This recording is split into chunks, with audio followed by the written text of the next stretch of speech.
Hello दोस्तों, कैसे हैं आप सब। जरा सोचो, एक आदमी के पास अपने सपनों से किसी भी चीज को असल दुनिया में लाने की ताकत आ जाए। कुछ ऐसा ही होता है हमारी आज की कहानी में। कहानी की शुरुआत होती है सान्यू नाम के एक गरीब लड़के से, जिसके पास ना पैसे हैं, ना दोस्त और ना ही माँ बाप हैं। सबसे बड़ी दिक्कत तो ये थी कि पिछले 6 महीने से वो सो नहीं पाया था, क्योंकि हर रोज उसके सपने में एक अजीब सा आदमी उसे मारने आ जाता था। आज के सपने में वो ट्रेन में था, जब उस आदमी ने उसे आकर जोर जोर से जमीन पर पटका और उसे मार डाला। सपने से जागकर उसने कुछ लिखने की कोशिश की, लेकिन तभी उसका मकान मालिक आ गया। वो उसी वक्त खिड़की से भाग निकला, क्योंकि उसके पास किराए के पैसे नहीं थे। रोज आने वाले इन सपनों से छुटकारा पाने के लिए वो ना जाने किस किस के पास नहीं गया, लेकिन फिर भी कोई फायदा नहीं हुआ। वो रास्ते में ऑमलेट खाने रुक गया, लेकिन दुकानदार ने उस पर दया करके उसे मुफ्त में ही खाना दे दिया। तभी उसे रे नाम की एक लड़की दिखी, जिसे वो बेहद पसंद करता था। वो काफी अच्छा गाती थी। उसी वक्त उसका बॉस सानिये वहाँ आ पहुँचा। उसको देखते ही सान्यू वहाँ से भागने लगा, लेकिन सानिये ने जल्द ही उसे पकड़ लिया। वो उसे एक रेस्टोरेंट में ले गया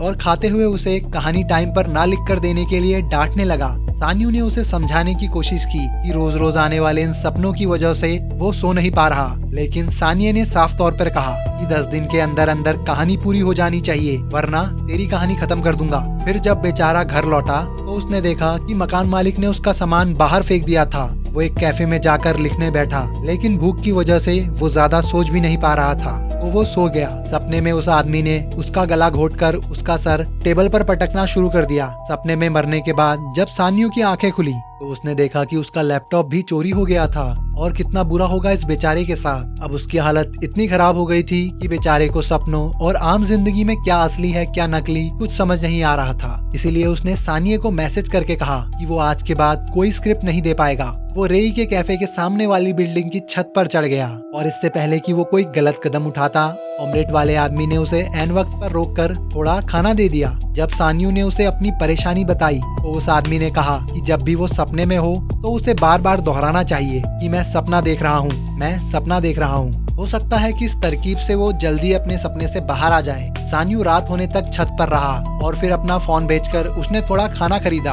इसके बाद उसने दुकान से कुछ चीजें चुराने की कोशिश की, लेकिन वहाँ कैमरे लगे थे। आखिरकार वो बाहर बैठकर खाना खाने लगा, और उसने देखा कि रे उसकी मदद करने आई थी। उसे यकीन ही नहीं हुआ, और अचानक रे उसी आदमी में बदल गई। उसने सान्यू को जोर से कांच पर मारा, और असल जिंदगी में दुकान वाली लड़की को लगा कि सान्यू को दौरे आ रहे हैं, तो उसने तुरंत एम्बुलेंस को कॉल कर दिया।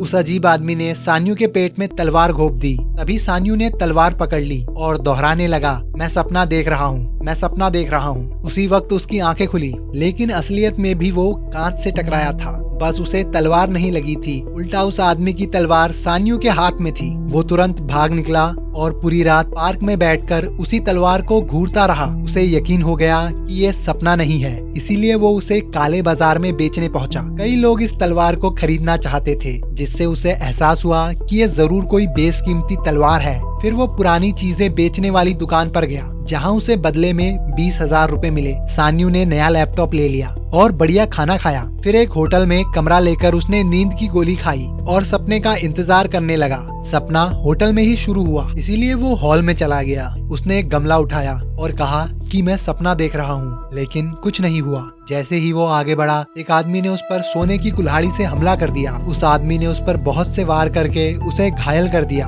लेकिन आखिरकार सान्यू ने कुल्हाड़ी पकड़ी और कहा कि मैं सपना देख रहा हूँ। तभी वो जागा तो उसके हाथ में कुल्हाड़ी थी और शरीर पर कोई जख्म भी नहीं था। उसके पास सपने से कोई भी चीज असल जिंदगी में लाने की शक्ति आ गई थी। उसने उसी दुकान पर कुल्हाड़ी बेची और नए कपड़े, नई गाड़ी लेकर मौज करने लगा। रात को सोने से पहले उसने एक मशहूर म्यूजियम की तस्वीर देखी और सो गया। सपना भी वहीं से शुरू हुआ। सान्यू इतनी सारी बेशकीमती चीजें देखकर हैरान रह गया। अब उसे सिर्फ उस अजीब आदमी का इंतजार था, लेकिन इस बार वो आदमी मशीन गन के साथ आया। सान्यू भागकर गोलियों से बचने लगा, लेकिन जल्द ही मारा गया। सान्यू की आंखें खुली, लेकिन वो कुछ भी चुरा नहीं पाया था, इसलिए उसने फिर से गोली खाई और सपने में पहुंच गया। वहाँ गोलियों से बचते बचाते उसने किसी तरह 2 कीमती चीजें उठाई और कहा कि मैं सपना देख रहा हूँ। इस बार उसने अमीर डीलर्स को ये चीजें बेची और $2 मिलियन कमा लिए। वहाँ से निकलते ही सान्यू ने उस पर हमला बोल दिया, क्योंकि उसने एडवांस लेकर उसकी कहानी नहीं लिखी थी।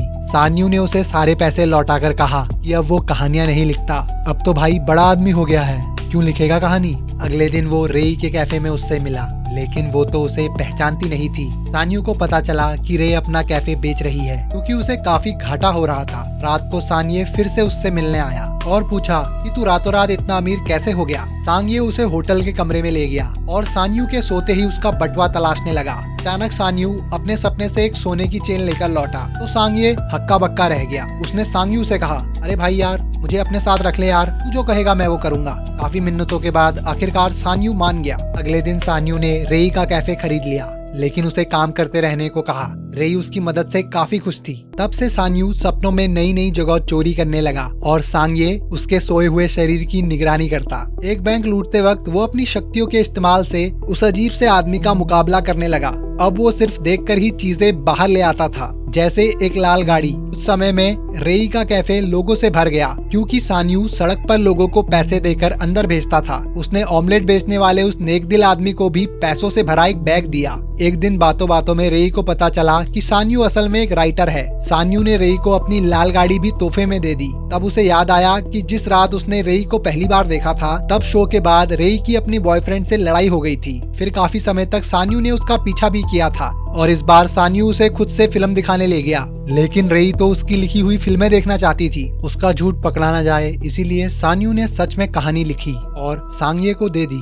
जब सांगे ने कहानी पढ़ी तो उसकी आंखें भर आई क्योंकि कहानी बेहद अच्छी थी। उन्होंने खुद के पैसे लगाकर बड़े एक्टर्स लिए और फिल्म बनाई। सान्यू रेई को फिल्म दिखाने ले गया जहां सान्यू की कहानी बताई गई कि वैसे तो उसने बहुत सारी कहानियां लिखी है, लेकिन कभी भी अपना नाम नहीं दिया क्योंकि वो एक आम आदमी की तरह देश विदेश घूमना चाहता था। एक दिन सपने में उसे एक साधु दिखा और जब उसने साधु की बेल्ट लेने की कोशिश की तो साधु ने अपनी काली उंगलियों से उसकी छाती पर 2 निशान बना दिए। इस बार वो अजीब सा आदमी नहीं आया और सारा खजाना साधु के साथ ही गायब हो गया। एक रात वो रेई को सब कुछ सच बताने वाला था कि उसकी छाती में एक तेज दर्द हुआ और उसने देखा कि वहाँ वो 2 काले निशान थे। वो सीधा अपने घर जाकर सोने को तैयार हो गया। वो एक अजीब सी पुरानी बिल्डिंग में पहुंचा जिसकी बालकनी में कोई खड़ा था। उसने पास जाकर देखा कि ये खुद सान्यू ही था जो हवा में गायब हो रहा था। जब उसकी आंखें खुली तो उसके कंधे पर एक नया निशान था और धीरे धीरे वहाँ निशान आने लगे जहाँ उसे सपने में चोट लगी थी। अगली सुबह वो ऑमलेट वाले आदमी से इसका इलाज पूछने गया, लेकिन रास्ते में ही उसे किसी ने किडनैप कर लिया। असल में उसे कुछ गुंडों ने पकड़ लिया था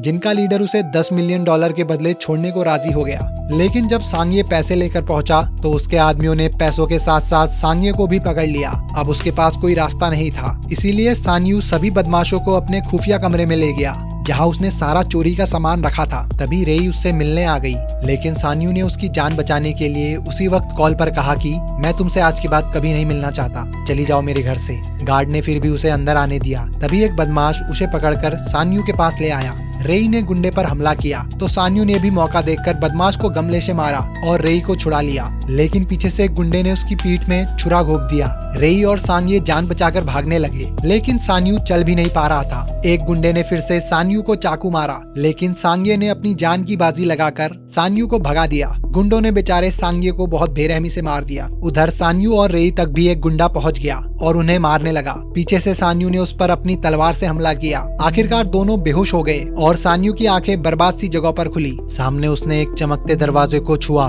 तो उसे अपनी जिंदगी के पिछले कुछ हफ्ते दिखाई देने लगे। उसमें असल जिंदगी और सपने दोनों शामिल थे। उसने देखा कि उस रात दुकान के बाहर उसे एम्बुलेंस ले गई। इसके बाद उसे एक कांच की दीवार दिखी जिसे वो तोड़ने लगा। मैं सपना देख रहा हूँ, मैं सपना देख रहा हूँ। ये कहते कहते सान्यू का काफी खून बह गया और वो वही बेहोश हो गया। अचानक उसका शरीर बदलने लगा और वो खुद भी उस अजीब से आदमी में बदलने लगा। उसके हाथ में एक तलवार थी जिससे उसने दीवार तोड़ना शुरू कर दिया। साथ साथ उसने देखा कि वो अजीब सा आदमी बनकर मकान मालिक और सांगे को पीट रहा था क्योंकि उन्होंने उसके साथ बुरा किया। आखिरकार जब दीवार टूटी तो वो अजीब सा आदमी सान्यू के कमरे में निकला जहां सान्यू का शरीर भी धीरे धीरे जाग रहा था। उस आदमी ने एक एक करके सभी गुंडों को खत्म कर दिया। फिर वो सान्यू को मारने पहुंचा, लेकिन सान्यू ने कहा कि मैं सपना देख रहा हूँ। उसी वक्त उसकी सपनों से चुराई गई सारी कीमती चीजें गायब होने लगी और जब उसकी आंखें खुली तो वो उसी दुकान के बाहर बैठा था। रेई ने उसे पहचान लिया और उसे खाने के लिए कुछ दिया। उसने बताया कि उसने सान्यू की कहानियां पढ़ी है जो उसे बहुत अच्छी लगी।